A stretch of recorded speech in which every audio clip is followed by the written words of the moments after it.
버블이 된 경고가 아니라 대가들은 포트폴리오를 변경하고 있다. 변화를 사는 게 전 주식이라고 생각을 해요. 주도주 오마카세 고정 댓글 확인 부탁드립니다.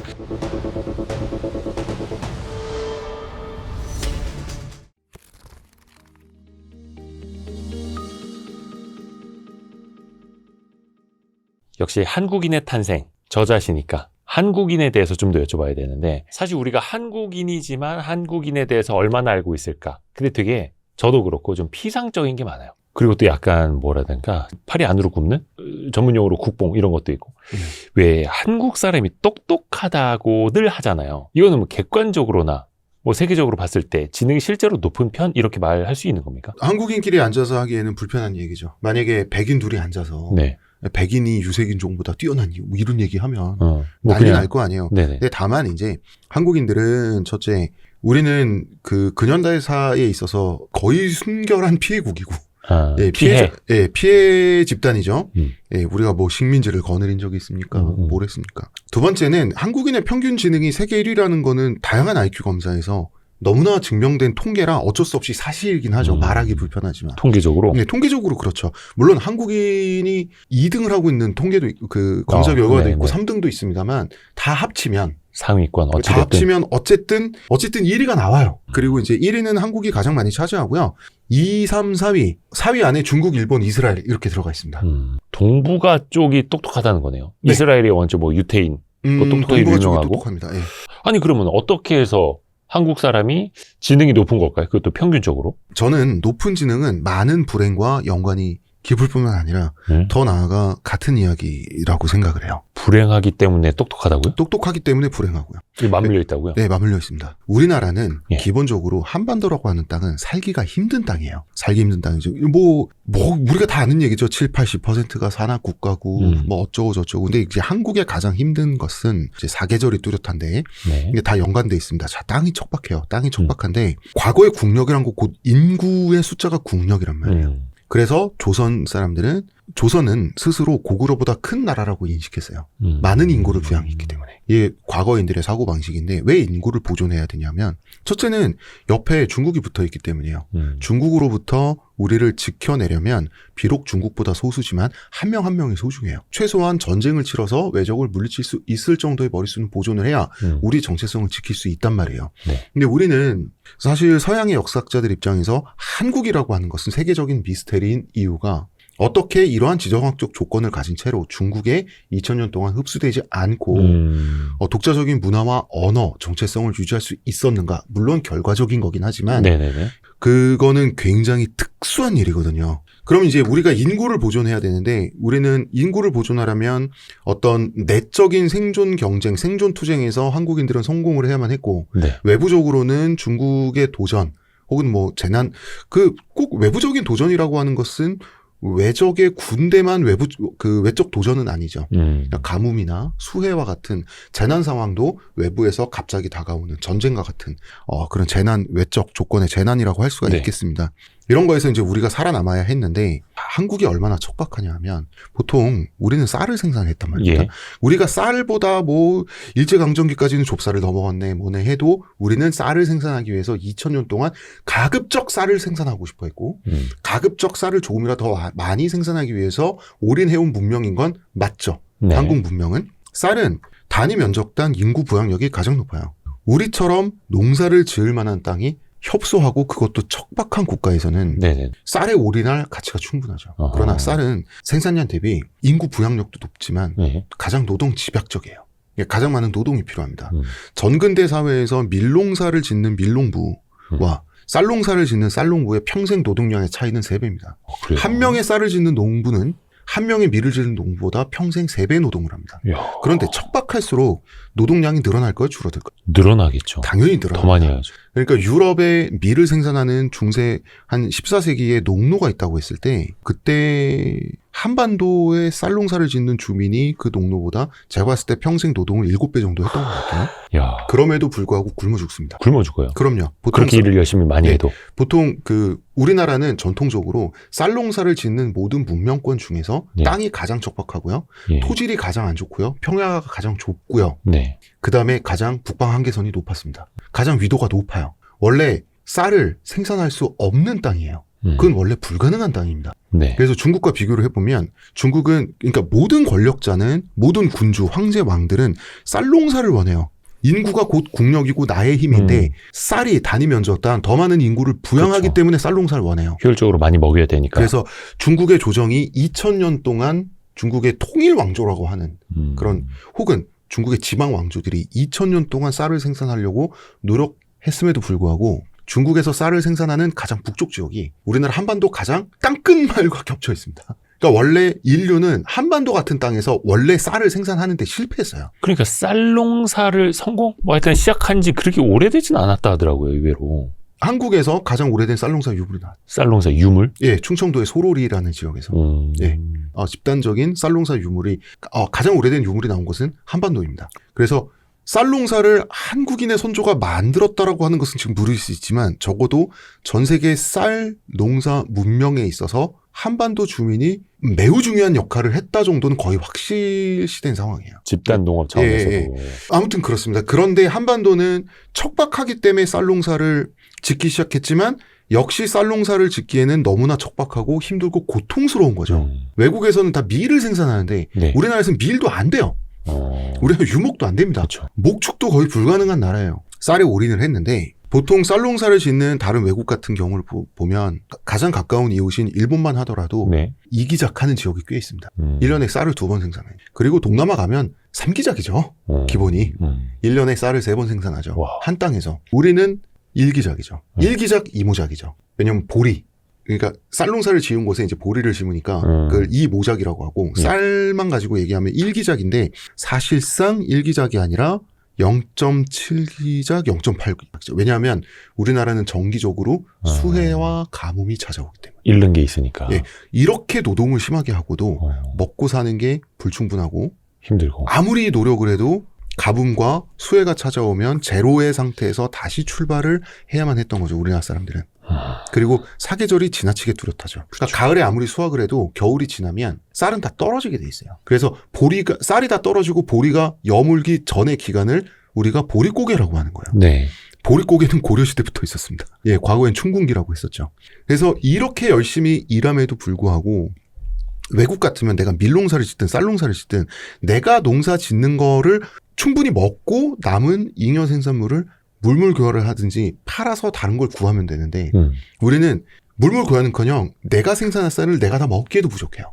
그러니까 나물 캐 먹어야죠. 물고기 잡아 먹어야죠. 네. 나무 껍질 벗겨 먹고 풀뿌리 캐 먹고 산으로 들로 먹을 것을 찾아서 뛰어다녀야 하면서 그다음에 가뭄이 왔을 때 쌀이 잘 여물지 않았을 때 서리가 내려서 벼가 망가졌을 때 이때 빨리 판단해야 됩니다. 벼농사를 싹 다 포기하고 기장을 심을 것인지 말 것인지 피를 심을 것인지 말 것인지. 예. 벼농사에 실패했을 때 순간적으로 굶어 죽는 걸 모면하기 위해서 벼농사에 실패했다는 걸 재빨리 받아들이고 빠르게 판단해서 심는 게 피예요. 그래서 피죽도 못 먹는다는 말이 나온 거예요. 옛날에. 피죽. 옛날에 피죽도 못 먹는 그 가난의 상징이거든요. 예. 피죽도 못 먹는 그 곡물이 피입니다. 피. 네, 그렇게 돼 있어요. 그래서 먹고 살기 힘든 조건과 뚜렷한 사계절, 그다음에 가뭄과 수해로 인한 그 사계절이 또 극단적이잖아요. 나의 생존에 어떠한 충격파가 찾아올지 모른다라고 하는 걱정과 우려. 그리고 내가 지금 아무리 가을에 쌀을 생산해서 추석 때 이렇게 즐거워도 추운 겨울과 배고픈 봄은 오고야 말 것이라고 하는 당연히 할 수밖에 없는 그 예측. 그렇죠. 그리고 그 굶주림과 추위를 위해서 지금부터 미리미리 준비해야 되는 당연한 조건. 그것은 미래를 예측하게 만들죠. 아하. 미래를 예측하고 우려하는 것은 당연히 미래를 계산한다는 거야. 머리가 좋아져요. 당연한 거예요. 그런데 이것은 사람을 불행하게 만들죠. 쉽게 낙천적이 되는 기질의 사람은 예측 잘 안 하죠. 대비 그렇죠. 안 하죠. 쉽게 낙천적인 기질은 빠르게 도태되는 거죠. 행복한 사람들은 후손을 남길 기회 없이 빠르게 한반도는 죽는 거예요. 그렇기 때문에 한반도 주민은 우리는 전 세계에서 행복 호르몬이 세로토닌 분비량이 가장 낮고요. 진짜 그렇다 하더라고요. 예. 그 다음에 행복 물질. 이거 이제 물질은 다른데 대마초를 폈을 때 그것과 그 의학적인 기전은 같아요. 예. 아난다마이드라고 하는 물질의 분비량이 전 세계에서 가장 낮습니다. 행복 전달 물질. 예. 그러니까 행복과 관련된 호르몬이 제일 안 나오는 그러니까 사람 종류라고. 통계에 한국인이. 따라서는 일본인이 세로토닌 분비를 한국인보다 적다는 조사도 있어요. 그러나 자 행복 호르몬이 옥시토신, 네. 세로토닌, 그다음에 엔돌핀, 예, 그다음에 이제 도파민이 있습니다. 예. 자 여기서 세로토닌은 평화를 느끼는 그 예, 감정이에요. 조용히 막 이렇게 산책할 때. 예. 그렇죠. 엔돌핀은 웃음과 관련이 있고요. 그렇죠. 그다음에 옥시토신은 사랑하는 사람과 함께 있을 때 어떤 그 안락함, 안온함, 관계에서의 만족이 옥시토신이에요. 뭔가 엄마의 사랑 막 이런 그렇죠. 느낌. 이 한국인은 옥시토신, 세로토닌, 엔돌핀, 아난다마이드 이 네 개가 작살나 있어요. 고장났어. 한국인 관계에 의한 친밀한 관계에 의한 그게 어디 있습니까 한국인한테? 사촌이 땅을 사면 배가 아픈데요. 사촌이 땅을 사면 배가 예. 아파야 맞아요. 우리나라에서 양질의 제대로 된 농경지는 너무나 협소하기 때문에 사촌이 땅을 산다는 얘기는 내가 차지할 농경지가 줄어든다는 걸 의미해요. 사촌이 땅을 사는데 배가 아프지 않은 사람은 굶어 죽어서 자손을 남기지 못할 확률이 높은 거예요. 그렇기 때문에 한국의 생존 환경에서 사촌이 땅을 사면 배가 아픈 게 맞습니다. 이런 기질이 행복할 수가 있겠습니까? 또 미래를 계속 대비해야 하고. 대비해야 되고 사실 자체를 변하고. 자기를 자책해야 됩니다. 사촌이 이렇게 땅을 살 동안 나는 무엇을 했는가 자책을 해야 됩니다. 올해 농사는 왜 망쳤을까? 그렇죠. 그래서 스스로를 채찍질해야 됩니다. 그래서 한국인은 도파민 중독일 수밖에 없어요. 도파민은 에이? 행복 호르몬 중에서 유일하게 좀 공격적이고 좀 뭔가 달라요. 도파민은 남들을 이겼을 때 내가 무언가를 성취했을 때 느껴지는 쾌감을 도파민이라고 해요. 아니 그러면 따뜻한 행복. 세로토닌, 옥시토신, 아나다마이드, 엔돌핀은 적고 도파민은 바로바로 느끼고. 도파민 중독이죠. 남들과 이겼을 때 사촌이 땅을 사는 게 아니라 내가 땅을 사서 남을 배 아프게 했을 때 내가 동창보다 더 좋은 차를 타고 동창이 20평대 아파트 자가로 구매할 때 나는 30평대에 산다는 사실을 동창들이 알아줘서 어깨가 축 처지는 걸 봐서 내 기분이 좋을 때 그때 나오는 게 도파민이에요. 경쟁을 통해서. 네. 그래서 한국인은 굉장히 세속적이고 치졸한 면을 갖고 있어. 어쩔 수 없이. 유전적으로 그렇다니까요. 요거에 대한 생각은 한국인은- 여러분이 댓글로 남겨주시면 아니. 됩니다. 제가 예, 한국인의 예, 탄생이라는 책에 예. 다 썼고요. 그렇죠. 아니 근데 이거를 되게 공감을 하실 거예요. 네, 많은 그렇습니다. 분들이 공감할 수밖에 없어. 네네네. 똑같은 우리 한국 사람 아닙니까? 그런데 제가 한국인의 탄생에서 예. 한국인을 숭고한 속물이라고 했거든요. 속물은 속물인데 숭고한 속물. 네, 근데 이 숭고함에 대한 얘기까지 여기서 할 수는 없을 것 같고 그 속물성에 대해서는 이렇게 표현할 수 있는데 그 속물은 굉장히 노력하고 스스로를 채찍질하고 마음이 쉬질 못하며 고생하는 속물입니다. 한국인으로서의 속물이란 건 그런 겁니다. 이거는 머리를 좋게 만들죠.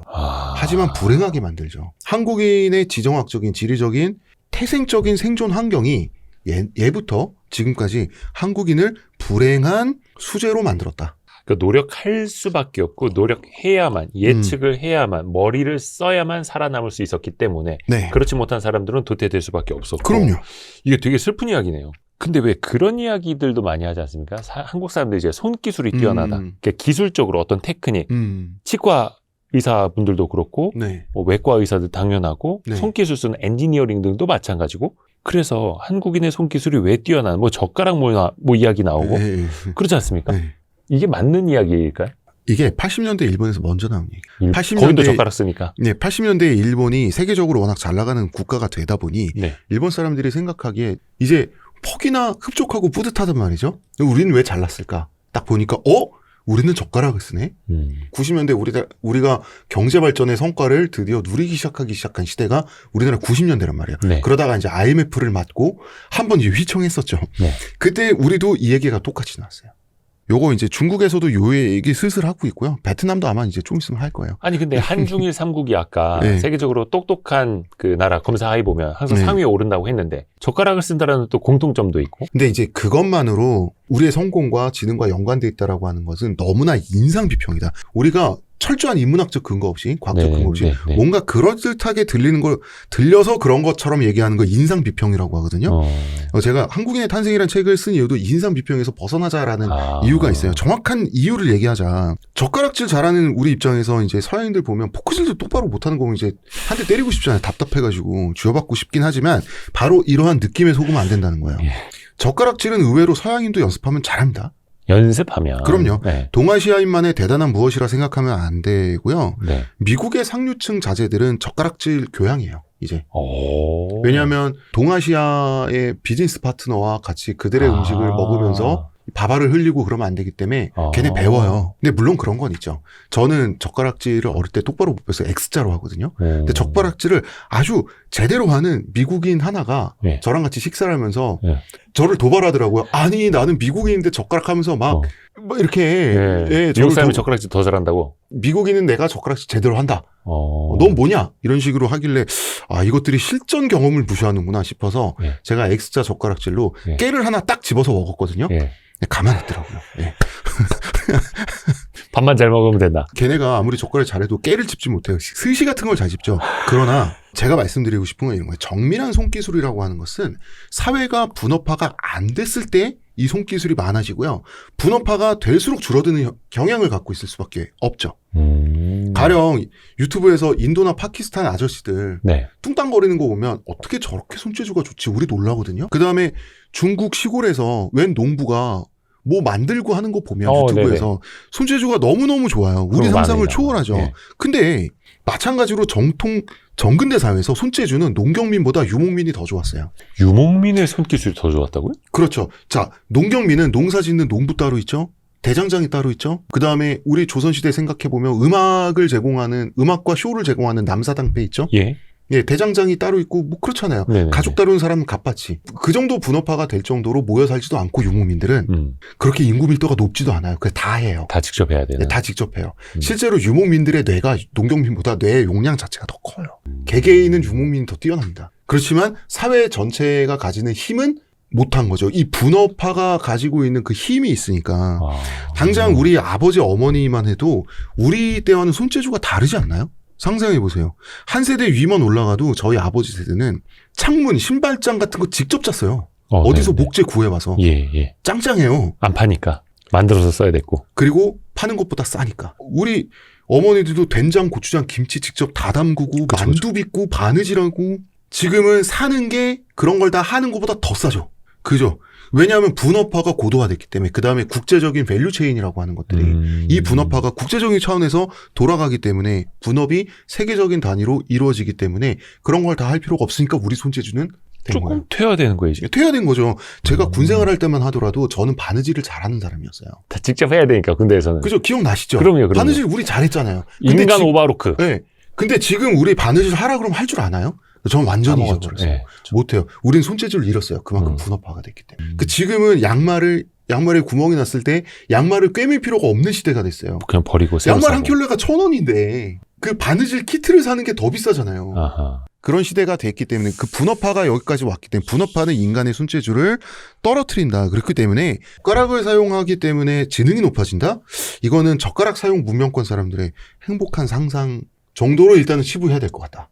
연관이 있을 수도 있겠죠. 하지만 손재주는 지능의 일부이지 지능 자체는 아니라는 지능의 네. 일부일 수는 있어도 지능 자체일 수는 없다. 아니 근데 저는 그런 생각도 했었거든요. 한국 사람들은 손이 얄쌍하죠.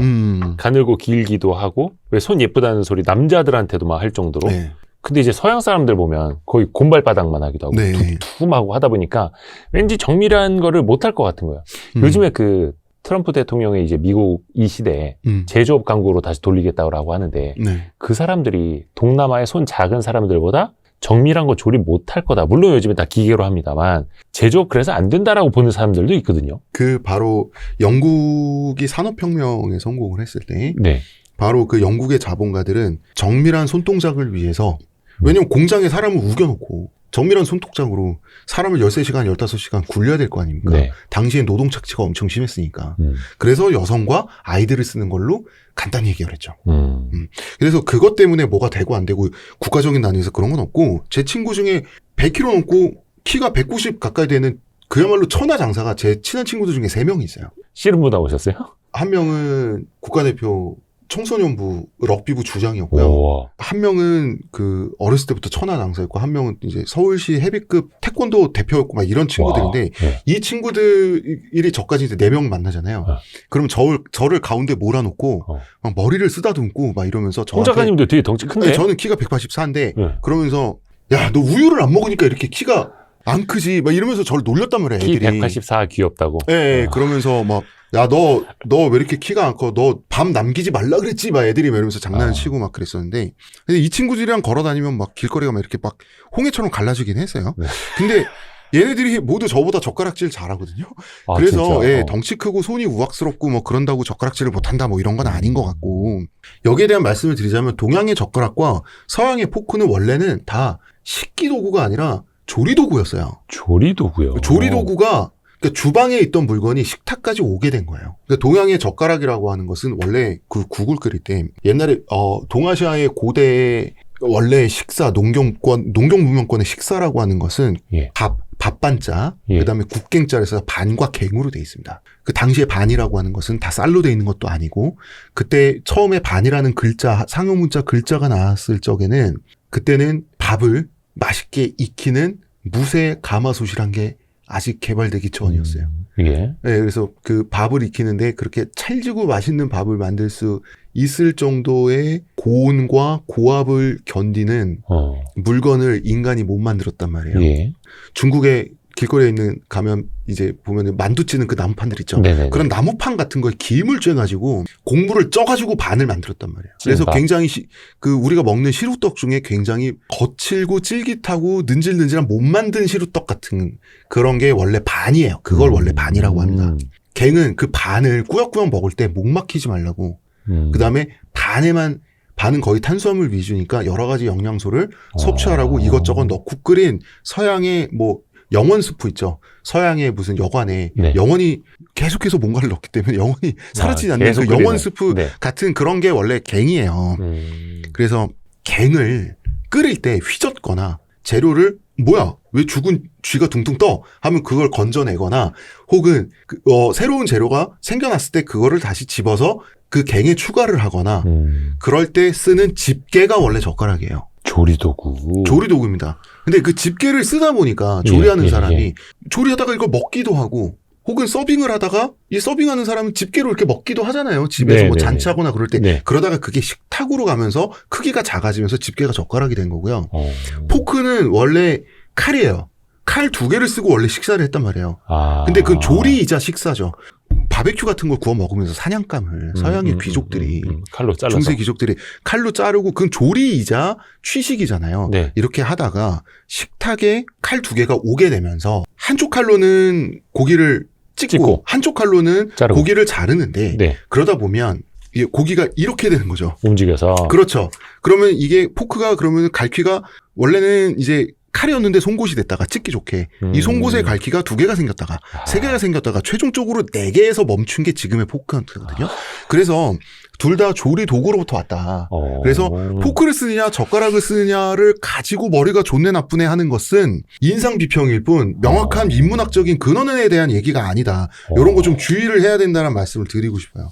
야, 한국인의 지능 얘기하다가 어떻게 포크의 기원까지. 그러니까 우리가 갔다 왔네요, 인상 우리가. 비평을 하면 안 되기 때문에 예. 야 결과만 보고. 야 그리고 또 이런 인상 비평도 있어요. 우리만 쇠젓가락 쓰잖아. 쇠젓가락. 예. 다른 데는 나무젓가락 쓰는데 우리는 스탱 쓴다고. 우리만 쇠젓가락 쓰잖아. 예. 이거 우리만의 특별함 아닐까? 특별함이긴 한데요. 예. 그건 지능과는 상관이 없고 첫 번째 우리가 국을 많이 먹기 때문에 그리고 국물 요리가 아닌 반찬도 국물이 많습니다. 나물 같은 거 다 젖어 있잖아요. 예. 나무 젓가락을 쓰게 되면 나무가 그 물이 배가지고 그죠, 썩어요. 예, 썩기도 하고 터지고 갈라질 거 아니에요. 예. 게다가 물을 한번 먹은 나무가 건조되게 되면 쩍쩍 갈라지겠죠. 우리는 사계절이 너무 뚜렷하고 습한 계절과 건조한 계절이 명확히 구분돼 있단 말이에요. 네. 겨울은 엄청 건조하고 여름은 엄청 습해요.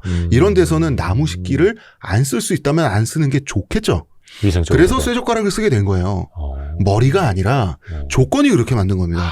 그래서 한국인 머리 좋다는 얘기 해도 돼요. 하려면 정확히 해야 돼요. 아하. 지정학적, 지리적, 역사적, 그다음에 그 한국인의 생존사와 투쟁사를 정확히 따져서 그걸 얘기를 해야지. 젓가락을 쓰니까. 아니 그러면 닭이 먼저나 달걀이 먼저나 이거랑 똑같잖아요. 머리가 좋아서 젓가락을 쓰는 거예요. 젓가락을 써서 머리가 좋은 거예요. 말이 안 된다 이겁니다. 그래서 인상비평의 근거에서 한국인은 어떻다는 욕해도 되고 국뽕해도 되지만 이러쿵 저러쿵 하는 말을 인문학적인 말로 포장해서 하면 안 된다. 인문학은 명확해야 되고 좀 더 치열해야 된다라는 말을 하기 위해서 이제 포크 젓가락 얘기를 좀 쓸데없이 하게 됐네요. 이제 어디 가서 젓가락 사용을 해서 똑똑해졌다 이런 말은 안 하겠습니다. 예, 그런 말을 하면 안 됩니다. 예. 근데 또 앞에서 이야기 듣고 보니까 한국인이 똑똑한 거, 평균적으로 세계적으로 지능이 그건 사실이에요. 높은 게 참 슬픈 기원이기도 하고 어떻게 보면 그 불행이 똑똑함을 가져왔다. 똑똑해서 또 불행하기도 하다라는 거. 그거는 하나로 연결된 하나의 동전의 양면이라. 그러니까 근데 네. 지능이 높다라는 게 기술적으로 보면 참 좋을 수도 있겠으나 그러니까 한국 사람들은 경쟁에서 패배했고 낙오했다라고 본인이 느낄 때 그 도파민 중독 민족이기 때문에 예, 유전적으로 그렇기 때문에 그럴 때 느끼는 좌절감이 특히나 다른 민족에 비해서 매우 압도적으로 심하죠. 자살률 높잖아요. 그러니까 왜 우리나라가 특히 도박성 그 다음에 왜 투기성 되게 네. 강하다고 하는데 도파민 그거 중독이라 역시 그래요. 다른 아난다마이드나 네. 옥시토신 행복물질보다는 도파민에 더 많은 자극을 받는 민족이기 때문일까요? 그럼 그 투기성도? 네, 맞아요. 그렇게 분석을 한 거예요, 저는. 그래서 머리가 좋은데도 주식으로 잘 잃어요. 맞아요. 한국인이. 머리가 좋은데도 주식으로 잘 잃는데 이 모순이 왜 있냐? 애초에 모순처럼 보이는 하나의 근원을 갖고 있듯. 모순처럼 보이나 사실은 쌍을 이루는 하나의 근원을 갖고 있는 동전의 양면이라는 거예요. 도파민의 제일 네. 약한, 취약한. 네. 근데 뭔가 어디서든 행복 물질은 얻어야 하기 때문에 그래야 또 생존을 할 수밖에 그렇죠. 없기 때문에 도파민에 더 기대는 거죠. 그렇죠. 투자할 그래서 때도. 놀 때 느긋이 놀지 않고 빨리. 미친 듯이 밤새서 음주감으로 노는 것을 논다라고 하죠. 열심히 놀아야 된다고. 네. 예. 놀 때 열심히 놀아야 된다고. 근데 그렇잖아요. 외국인들은 놀 때 외국인들이 딱 노는 그 이미지는 어디 무슨 하와이 섬 같은 데서 네. 태평양의 섬에서 해먹에 누워 있잖아요. 네. 그거 이제 보름 동안 휴가 즐기고. 그렇죠. 그거 한국 사람들 우리도 선진국처럼 약간 우리도 선진국 국민처럼 여유로운 삶을 나도 이제 돈을 조금 벌어봤으니 한번 해볼까 하고 한국 사람들도 해먹에 한번 누워본 사람 많죠. 20분 있으면 다 일어나요. 네. 아니 나 이거 너무 공감이 돼가지고 여러분도 혹시 공감하시면 댓글 좀 남겨주세요. 와 이거 진짜 해봤으니까 됐어. 이런 한국 거죠. 사람들은 해먹 누워있다가 네. 잠들기 전에 일어나가지고 야 빨리 딴 데 돌아다녀야지. 저쪽 관광 가야지 하고 그렇죠. 아침 7시에 자동차 시동 켜고 물론 야 지도 그렇습니다. 펼쳐. 오늘 어디 가야 돼. 진짜 놀 때도 열심히 놉니다. 한국 사람들. 그래야지 한국 사람들은 놀 때 강박적으로 약간 그악스럽게 놀죠. 그 이유가 이것도 한국인 탄생에 제가 썼지만 그 놀 때 예. 일상의 불행과 고통과 스트레스를 그러니까 심하다면 그것을 벗어던지는 행위도 극렬할 수밖에 없다라는 거죠. 그 양상도. 그런데 이게 현대 한국인들의 특징이 아니라는 거예요. 오랜 시간. 이 나라 사람들이 이 민족은 음주 가무에 미쳐 있다. 안 쉬고 며칠에 걸쳐서 잠도 안 자고 술 먹고 춤추고 노래하고 미친 듯이 논다. 도대체 왜 이러는지 모르겠다는 말이 고대 중국 사서에 쓰여져 있으니까요. 한국인의 선조에 대해서. 그렇기 때문에 이것은 우리가 우리 선조들이 예. 어떠한 환경에서부터 시작을 했고 생존을 시작했고 그 환경이 생존을 위해서는 우리의 선조들이 어떠한 기제를 만들도록 유도하고 압력을 행사했을까? 그러니까 지정학과 지리부터 처음부터 근원부터 이거를 파악해야지 우리가 우리를 이해할 수 있는 거예요. 이걸 인문학을 해야 된다. 그래서 빨리빨리 문화도 한국인들 왜 이렇게 빨리빨리 문화가 있어? 예. 라고 물어봤을 때 왜 있지 생각하면서 우리가 즉석에서 인상비평을 하거든요. 어떤 인상비평을 스스로 제일 많이 하냐면 예. 우리가 20세기 때 고생을 너무 많이 했다.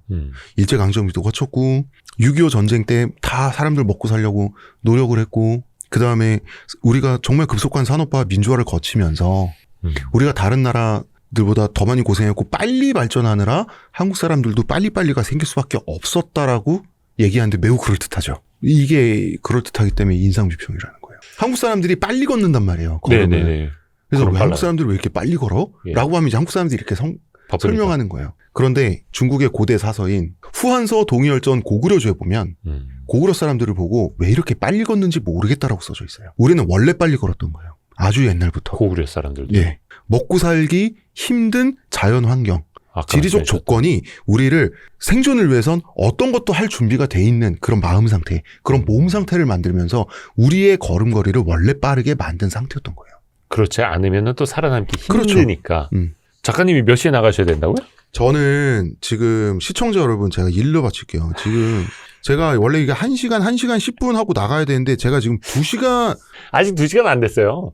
에이, 2시간? 제가 지금 2시 5분에 왔거든요. 지금 4시 19분인데 지금 이게 어떻게 된 거냐면 시청자 여러분 지금 이대호 대표님이 다치셨어요. 네. 네, 지금 목발을 짚고 계시거든요. 무릎을 엄청 다치셔가지고 그래가지고 평소에 안 이러시는 분이 목발을 짚고 쩔뚝거리면서 홍대선 작가님 좀만 이따 가시죠 이러니까 이 환자 어드밴티지 때문에 예. 제가 거절을 못하고 한국인 붙잡혀 있습니다. 예. 열심히 살려고 영상 하나라도 더 뽑아내려고 구독자 여러분들한테 좋은 영상 또 좋은 말씀 나눠드리려고 오늘은 아쉽지만 여기까지 하고 예. 다음번에 또 홍대선 작가님 또 한번 모셔야겠네요. 저 더 하면 목 쉬어요. 또 이제 뒤에 스케줄도 있으시니까. 네. 그래서 한국인의 탄생 책을 보시면요. 또 어디 나가서 여러분이 또 이야기하실 썰 푸실 게 정말 많아지만 또 근원을 알아야 하지 않겠습니까? 근데 뭐 썰풀라고 쓴 책은 아니고 한국인이 어떠한 집단인지 안다는 것은 이해를 한다는 것은 내 자신의 어떤 행동이나 습관이나 사고방식 그러니까 내 자신의 무언가를 더 쉽게 알 수 있는 방법이라고 저는 생각을 하거든요. 그러니까 맞아요, 우리라고 맞아요. 하는 거 우리와 나라고 하는 게 제가 이제 지난 10년간 천착해오던 주제인데 아무튼 그렇습니다. 뭔가 멋있게 자랑을 하면서 끝내고 싶었는데 아니 근데 이게, 저도 이제 끝내려고 민망하다 보니까 했지만 말이 좀 홍대선 안 나오네요. 작가님이 말씀을 많이 하시는 것도 있다. 그래서 녹화 이렇게 길어진 것이다. 라고 끝맺음을 하겠습니다. 항상 좋은 말씀 너무 감사합니다. 이럴 겁니까? 예. 이제 아니, 홍대선 작가님께 자유를 드리겠습니다. 고맙습니다. 아유, 고생하셨습니다. 감사합니다. 고생했습니다. 네, 빨리 나으세요. 고생하셨습니다.